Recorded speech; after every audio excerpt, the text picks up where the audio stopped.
My name is Courtney Ross, and at 36 I thought I'd seen every kind of family betrayal. But at 6:17 a.m., as the Philadelphia dawn barely lit the sky, my parents dragged me out of bed, their faces twisted with fury, and kicked me out of our family home. Why I refused to sign a $500,000 loan guarantee for my brother's latest reckless scheme, a failing casino project he swore would make us rich. They thought they could bully me, strip me of everything, and hand it all to him, their golden child. What they didn't know was that every dollar in our family's private school empire, Ross Academy, still depended on my signature. I'm the majority shareholder holding the keys to their precious legacy through a legal trust they never bothered to read. By noon, they'd learn what happens when you underestimate the one person holding all the cards, and I wasn't playing their game anymore. Thanks for diving into this wild family drama with me. If you're hooked on stories of standing up to betrayal, hit subscribe. Drop a comment. Have you ever faced a family showdown like this? Let's connect. I stood in the living room of our family home in Philadelphia, the same room where I'd spent countless Sundays poring over budgets for Ross Academy, the private school we'd built from a single classroom into a $1 million institution. My parents, Joyce Ross and Albert Ross, sat on the leather couch, their faces hard as stone, radiating disappointment. My brother Adam Ross slouched in an armchair, scrolling through his phone, oblivious to the storm brewing. It was 5:45 a.m., barely 30 minutes before they'd drag me out. But this fight had been simmering for weeks, maybe years. Courtney, you're being selfish. My mom snapped, her voice sharp enough to cut through the early morning quiet. Adam needs this loan, $500,000, to save his casino project. It's a family business, and you're part of this family whether you like it or not. I crossed my arms, the weight of my laptop bag heavy on my shoulder.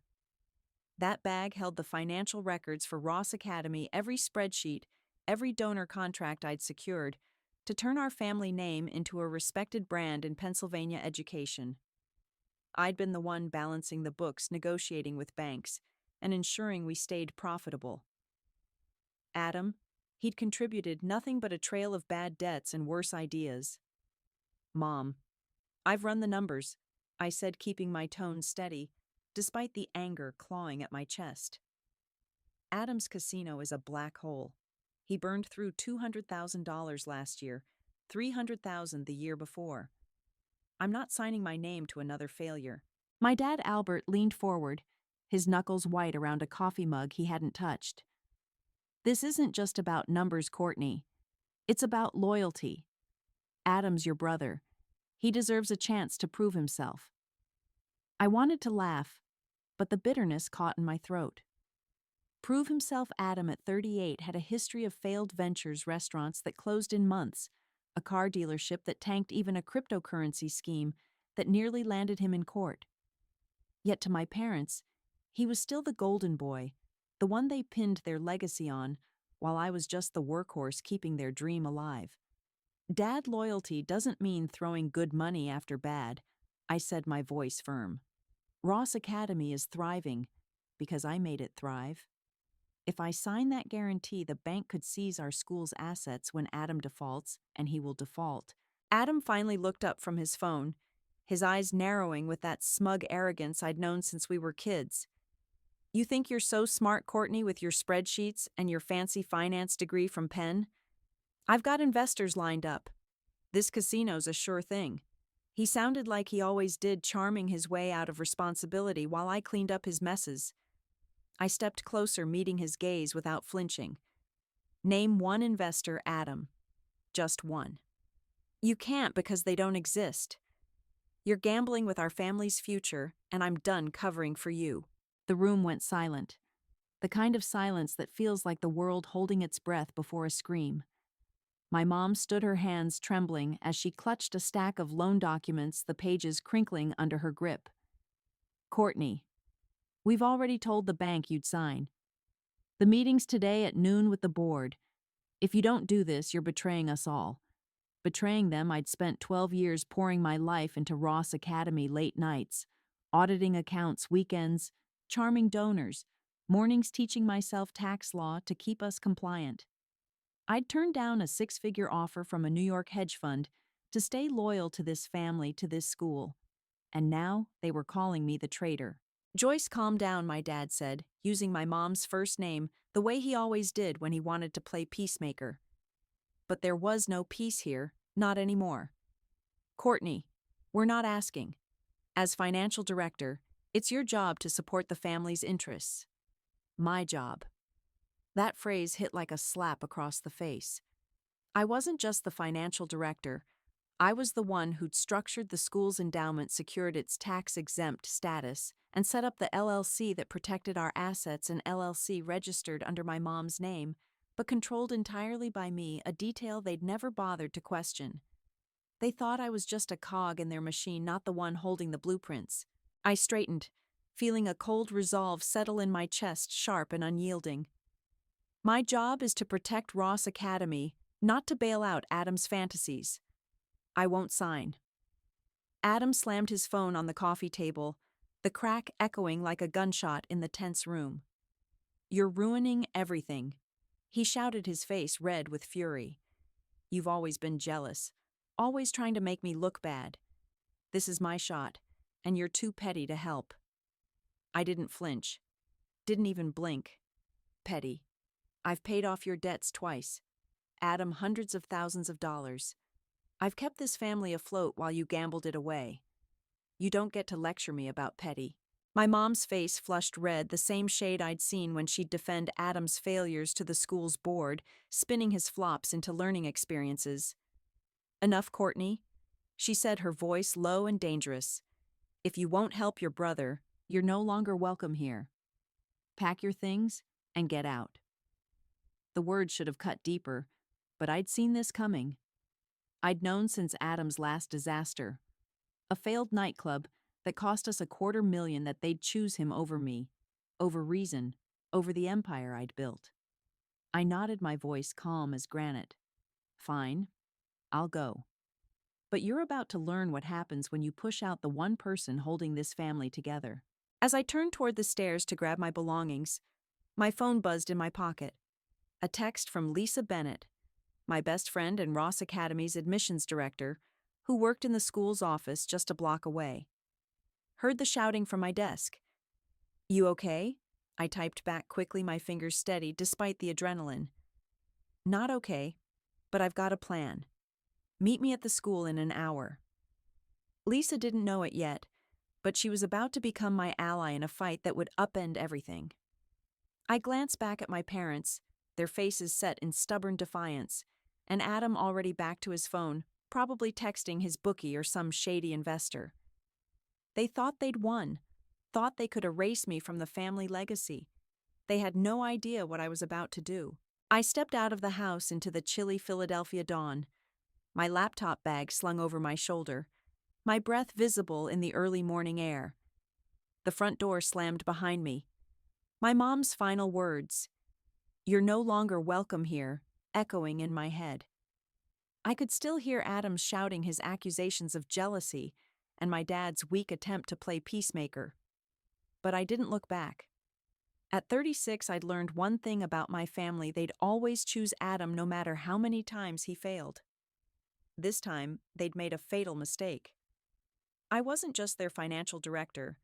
I was the majority shareholder of Ross Academy, and I held the keys to a $1.5 million endowment they didn't even know they couldn't touch.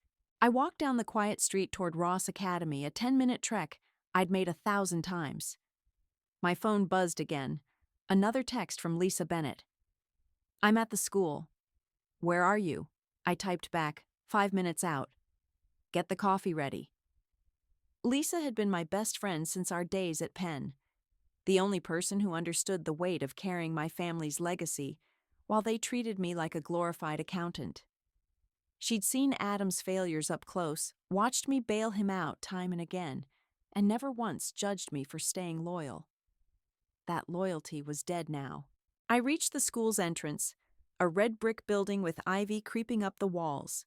The pride of our family name etched on a polished sign, Ross Academy. Peter Grant, our head of security, stood at the gate, his broad shoulders filling out his uniform. "Morning, Ms. Ross," he said, tipping his cap, his voice warm but cautious, like he sensed something was off. "Everything okay?" I forced a smile, my fingers tightening around my bag. "Not really, Peter, but it will be. Just need to get to my office." He nodded, stepping aside, his eyes lingering like he wanted to ask more but knew better. Inside, the school was silent. The hallways empty, except for the faint hum of a janitor's vacuum in the distance. I headed straight to my office, a small room tucked behind the admissions wing, filled with files, a cluttered desk, and a computer that held the financial lifeline of Ross Academy. Lisa was already there, perched on the edge of my desk, 2 coffees in hand. "You look like you've been through a war," she said, handing me a cup. Her brown eyes scanned my face, worry etched into her frown. "What happened, Courtney?" I took a sip, the bitter warmth grounding me. "They kicked me out," I said, my voice steady, but laced with the anger I'd been holding back. "Mom and Dad demanded I sign a $500,000 loan guarantee for Adam's casino. I said no, so they told me to pack my things and get out." Lisa's jaw dropped, her coffee nearly slipping from her hand. "They did? What, after everything you've done for this school? You're the one who kept this place running." I nodded, setting my laptop on the desk and booting it up. "Exactly. But they think Adam's their ticket to some fantasy fortune. They're about to learn how wrong they are." I logged into the school's financial system, my fingers moving with the precision of years spent managing every dollar. Ross Academy's endowment, $1.5 million, was locked in a trust I'd set up 5 years ago, registered under my mom's name, but with me as the controlling stakeholder. It was my insurance policy, a safeguard I'd built after Adam's last disaster drained our reserves. I'd coded a fail-safe into the system, a digital lock that could freeze all transactions accessible only with my private key. My family didn't know about it. They'd never cared enough to ask how I protected their empire. "Lisa, I need you with me on this," I said, my eyes fixed on the screen as I navigated to the trust's security settings. "I'm locking the endowment. No one touches it. Not Mom, not Dad, not Adam." Lisa leaned over my shoulder, her voice low. "You're sure about this? Once you do this, there's no going back. The board meeting's at noon. If they can't access the funds, the whole school's operations could stall." I met her gaze, my resolve unshaken. "That's the point. They want to play favorites with Adam. Let them see what happens when they cut me out." I entered the command, my fingers steady as the screen flashed. "Access restricted. Authorization required." The endowment was now untouchable, a $1.5 million fortress that only I could unlock. My parents thought they could strong-arm me into saving Adam's casino, but they just handed me the leverage to bring their world crashing down. I leaned back, a grim smile tugging at my lips.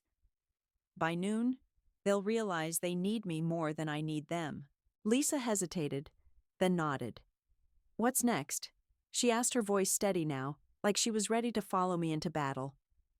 "We need allies," I said, pulling out my phone. "I've got a contact at Franklin Capital, a private equity firm that's been eyeing Ross Academy for years. Their managing director, Thomas Hayes, owes me a favor from a deal I brokered in 19. I opened my messages, drafting a text to Thomas Need to meet ASAP. Big opportunity with Ross Academy. Noon work. His reply came in seconds. Noon's perfect. My office? Bring your A-game. I glanced at Lisa, who was watching me with a mix of awe and nervousness. "You're really doing this, aren't you?" she said. "You're going to take them down." I didn't answer right away, my mind racing through the next steps. Thomas Hayes wasn't just a contact. He was the key to turning my family's betrayal into my victory. Franklin Capital had the resources to back a new venture, one where I'd call the shots, not my parents or Adam. "I'm not just taking them down." I finally said, my voice low but firm. "I'm building something better without them." As I packed up my laptop, my phone buzzed again. A text from my dad, Courtney, reconsider. "We can work this out. Come back home." I stared at the words, feeling a pang of something, guilt maybe, or the ghost of the loyalty I'd once had.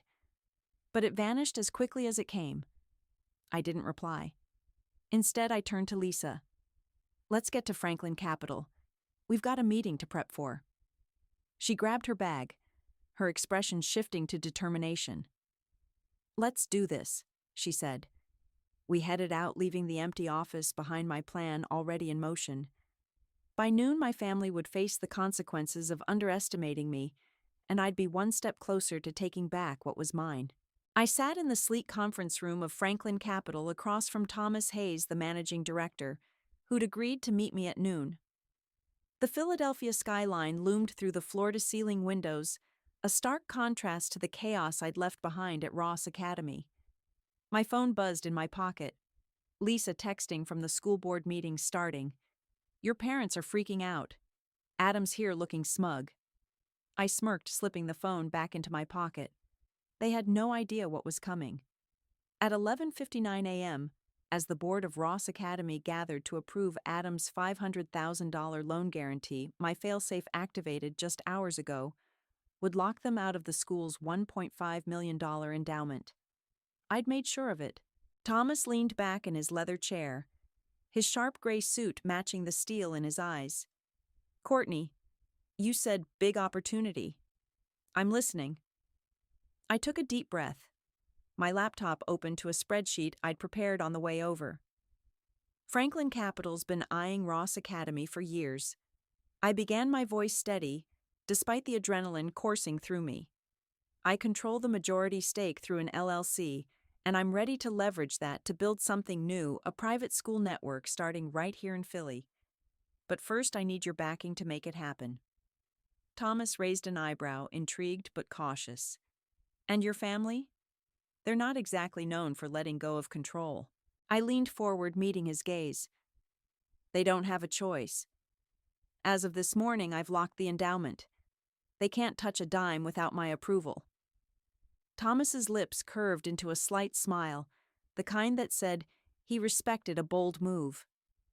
That's a power play, Ms. Ross. But you're sure you can pull this off? I nodded, my mind already racing ahead to the boardroom across town where my family was about to face the consequences of underestimating me. Meanwhile, at Ross Academy, the boardroom was a pressure cooker. My parents, Joyce and Albert Ross, sat at the head of the table, flanked by 6 board members, all local business leaders who trusted our family's vision for years. Adam stood at the front, his phone propped on a tripod, live streaming to his social media followers, supposedly to build investor confidence for his casino project. This is a game changer, folks, he said to the camera, his voice dripping with false charm. Ross Academy's backing my vision, and we're about to make history. My mom nodded approvingly, oblivious to the disaster unfolding. The board's treasurer, Margaret Coleman, a no-nonsense accountant I'd worked with for a decade, opened her laptop to access the endowment funds. Let's finalize the loan guarantee, she said, her fingers tapping the keyboard. Seconds ticked by, then her brow furrowed. That's strange. The system's showing an error. Access restricted. I can't get into the trust. My dad's face paled, his coffee mug trembling in his hand. What do you mean restricted? He demanded. Margaret tried again, her screen flashing the same message. The room grew tense, board members exchanging uneasy glances. Adam, still live streaming, laughed nervously into his phone. Just a glitch, folks. We've got this under control. But the panic in his eyes betrayed him. My mom stood, her voice sharp. Margaret, fix this. We need those funds for Adam's project. Margaret shook her head, her frustration mounting. I can't. The system's locked with a private key. Only the controlling stakeholder can override it. My dad's head snapped toward her. That's Joyce, right? She's the LLC's primary name. Margaret hesitated, then dropped the bomb. No, Albert. Joyce is listed, but Courtney's the controlling stakeholder. She set it up that way. The room erupted. Board members whispered, my mom's face flushed with rage, and Adam's live stream captured every second of the meltdown. Courtney did this, my mom shouted, her voice cracking. She's sabotaging us. My dad slammed his fist on the table. His peacemaker facade gone. She's gone too far. Get her on the phone now. But Margaret just shook her head. I've tried. She's not answering. Adam, oblivious to the thousands watching his live stream, turned to the camera, his voice shaking. This is just a misunderstanding, folks. My sister's throwing a tantrum, but we'll sort it out. The comment section exploded, viewers calling out the family drama, some even digging into Adam's failed ventures. Ross family, falling apart, one comment read, racking up likes by the second. Back at Franklin Capitol, my phone buzzed again. Lisa Adams live streaming the meeting. It's a disaster. The internet's eating it up. I pulled up Adam's social media on my laptop, the video already trending with over 10,000 views. There he was, sweating, trying to spin the chaos as a minor setback, while my parents argued in the background. I couldn't help but smile, a cold, satisfied smile. Adam's need to play the big shot had just turned their private failure into a public spectacle. The Ross family name, once synonymous with educational excellence, was now a viral meme. Thomas glanced at my screen, his smile widening. Your brother's doing your work for you, he said, leaning back. This kind of exposure makes your family's position weaker. Perfect timing for us to step in. I nodded, my fingers already drafting a proposal for Franklin Capitol. I want to launch a new school network, I said, my voice firm. Ross Academy's endowment is mine to leverage, and I'm ready to build something bigger without my family's baggage. Thomas tapped his pen on the desk, considering. We'll need a full pitch, numbers, timelines, branding. Can you have it by tomorrow? I met his eyes, my resolve unshaken.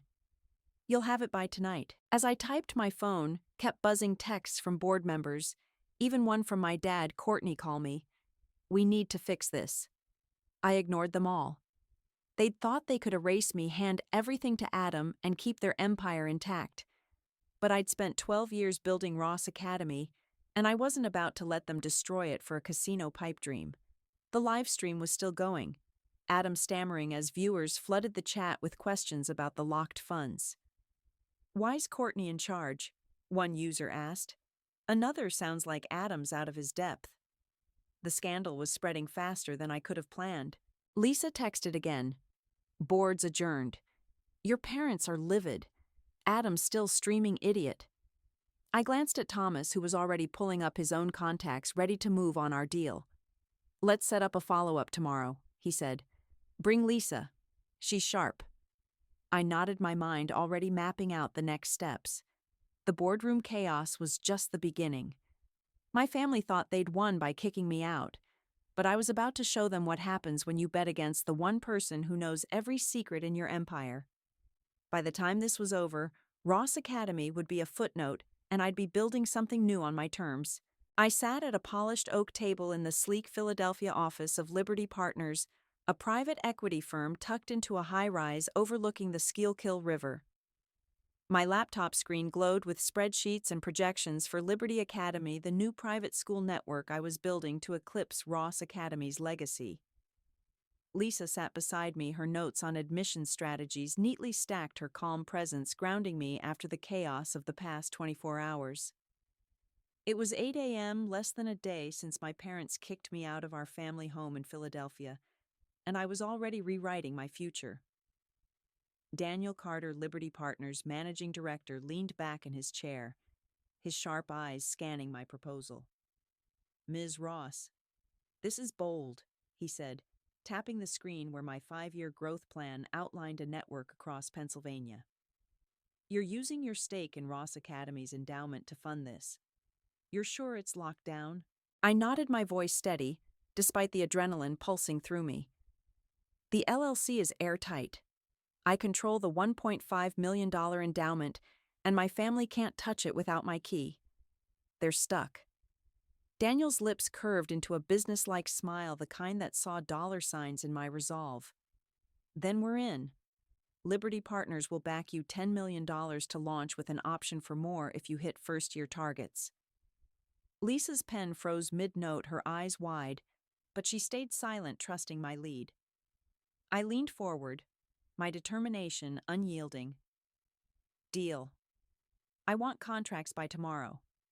Liberty Academy launches in 6 months, right here in Philadelphia. As Daniel called his team to start drafting paperwork, my phone buzzed with texts from my dad, my mom, and Margaret Coleman, the treasurer of Ross Academy's board.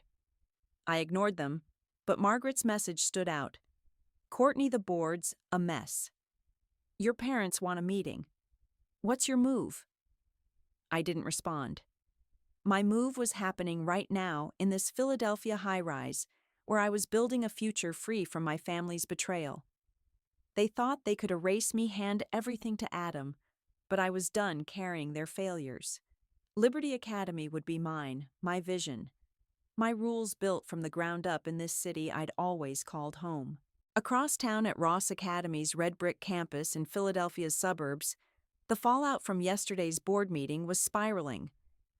Adam's live stream, now viral, with over 50,000 views, had turned our family name into a laughingstock. Social media comments tore into us. Adam Ross is a fraud. Courtney's the real deal. My parents, desperate to salvage their reputation, called an emergency meeting in the school's boardroom. Lisa's contact on the board sent updates. My mom, Joyce, stood before the members. Her usual poise shattered, her hands trembling as she tried to explain the locked endowment. It's a temporary issue, she insisted, her voice thin. Courtney's upset, but we'll fix this as a family. My dad, Albert, jumped in, his tone desperate. She's our daughter. She'll come around. But the board wasn't convinced. Margaret always blunt laid it out. Joyce, Albert, the endowment's locked because Courtney controls it. Without her, we can't pay staff fund programs or keep the school running. We're days from insolvency. The room went quiet, the reality hitting hard. Adam, still scrolling his phone, muttered, She's bluffing. She wouldn't tank the school. But the board knew better. They'd seen my work, 12 years of flawless financials, every donor contract secured by me. They knew who kept Ross Academy alive in Philadelphia's competitive education scene. My phone buzzed again. A text from my dad, Courtney, please. Meet us at the house in Philly. We can work this out. I stared at the words, feeling a flicker of something, maybe guilt, maybe the ghost of loyalty, but it faded fast. They'd chosen Adam's casino fantasy over me, over the school I'd built. There was no working it out. I typed back one word, no. Then I blocked his number, my mom's and Adam's. Lisa glanced at me, her eyes soft but understanding. You good? She asked, her voice low. I nodded, my jaw tight. Better than good. I'm free. By noon, back at Liberty Partners' office in downtown Philadelphia, I was signing the initial agreement with Daniel.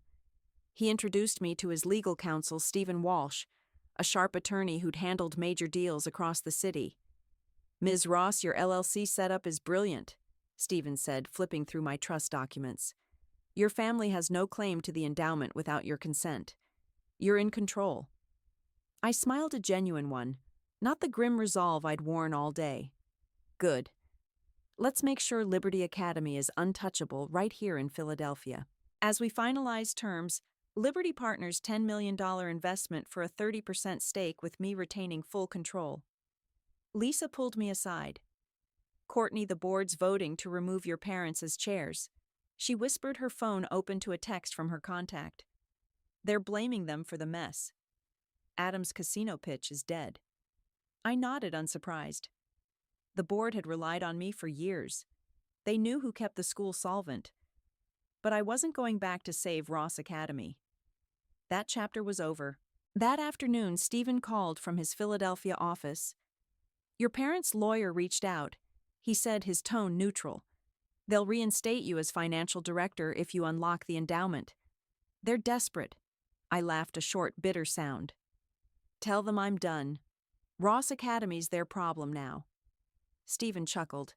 Got it, Ms. Ross. I'll send a polite rejection. I hung up my fingers, brushing the contract on the table. Liberty Academy was my future, built in Philadelphia, with partners who valued my work, not my last name. By evening, I was at Lisa's apartment in Philly's Old City, a cozy spot with brick walls and a view of cobblestone streets.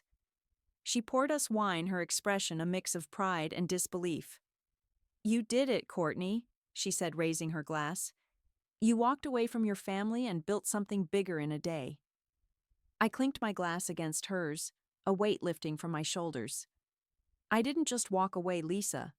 I took back what was mine. She grinned, her eyes bright. "And I'm coming along right?" I laughed, the sound lighter than I'd expected. "You're my admissions director. Liberty Academy doesn't launch without you in Philadelphia." As we toasted, my phone lit up with alerts, local Philly news tagging Ross Academy. The live stream scandal had hit outlets like the Philadelphia Inquirer with headlines screaming, "Family Feud Cripples Elite School." Adam's casino dreams were dead, my parents' reputation in ruins, and Ross Academy teetered on collapse. I felt no guilt, only clarity. They'd bet against me, and now they were paying the price. I turned off my phone, focusing on Lisa's excited talk about our new school's curriculum. Liberty Academy would be everything Ross Academy wasn't: innovative, inclusive, and free from my family's toxic legacy, right here in the heart of Philadelphia. I was done looking back. 6 months had passed since I walked away from my family's betrayal, and Liberty Academy was no longer just a plan on my laptop. It was real, thriving, a testament to what I could build when I stopped carrying the weight of my family's mistakes. I stood in the admissions office watching Lisa direct a team of staff as they prepped for our first open house. The rooms buzzed with energy, teachers finalizing curriculums, parents touring classrooms, students already signing up for our innovative programs. Liberty Partners, led by Daniel Carter, had delivered on their $10 million investment, and we'd hit every target in record time. My phone no longer buzzed with desperate texts from my parents or Adam. I'd blocked them all, and the silence felt like freedom. Ross Academy, meanwhile, was crumbling. The board, led by Margaret Coleman, had voted my parents out as chairs after the endowment remained locked under my control. Without access to the $1.5 million fund, they couldn't pay staff or maintain operations. The school's reputation, already battered by Adam's viral live stream, took another hit when creditors came knocking. My parents tried to spin it, claiming temporary financial difficulties. But the truth was undeniable. They'd bet on Adam's casino fantasy and lost everything. Adam himself had vanished from the public eye, his social media account silent after the scandal exploded. Last I heard, he was chasing another doomed venture, leaving my parents to clean up his mess alone. I didn't gloat, not outwardly. But as I walked through Liberty Academy's gleaming halls, watching Lisa charm prospective families with her admissions pitch, I felt a quiet pride. I'd spent 12 years building Ross Academy, pouring my heart into every budget, every donor deal, only to be cast aside for Adam's recklessness. Now I'd taken that expertise and built something better, something mine. Daniel joined me in the office, his sharp suit a contrast to the casual energy of the open house. "Ms. Ross, enrollments exceeding projections," he said, handing me a report. "We're at capacity for the first year, and there's a wait list. You've got a hit on your hands."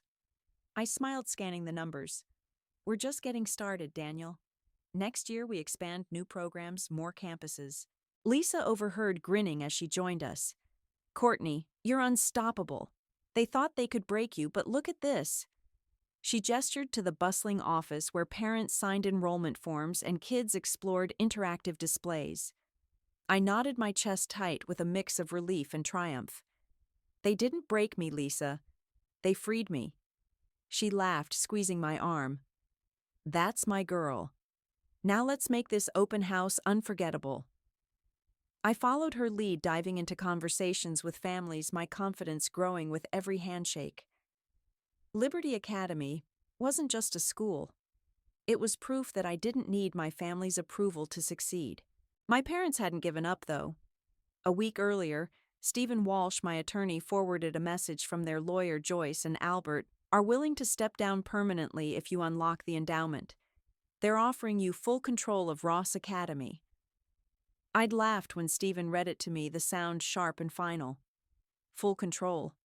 I already had it, 12 years of it. Unappreciated, dismissed for Adam's pipe dreams. Tell them no. I'd said, my voice steady. Ross Academy's their burden now. Stephen had nodded, drafting a response that closed the door for good. I didn't want their crumbling empire. I was building a new one. The final blow came quietly in a text from Margaret. Courtney, the board's selling Ross Academy's assets to cover debts. Your parents are stepping away. I'm sorry it came to this. I stared at the message, feeling a pang not for them, but for the school I'd once loved. I'd built it from nothing, and they'd let it collapse rather than admit they were wrong. I didn't reply. Instead, I turned my focus to Liberty Academy, where every decision, every success was mine to shape. My family had chosen Adam over me, and now they had nothing. No school, no legacy, no daughter. As the open house wound down, I stood alone for a moment, watching the last families leave.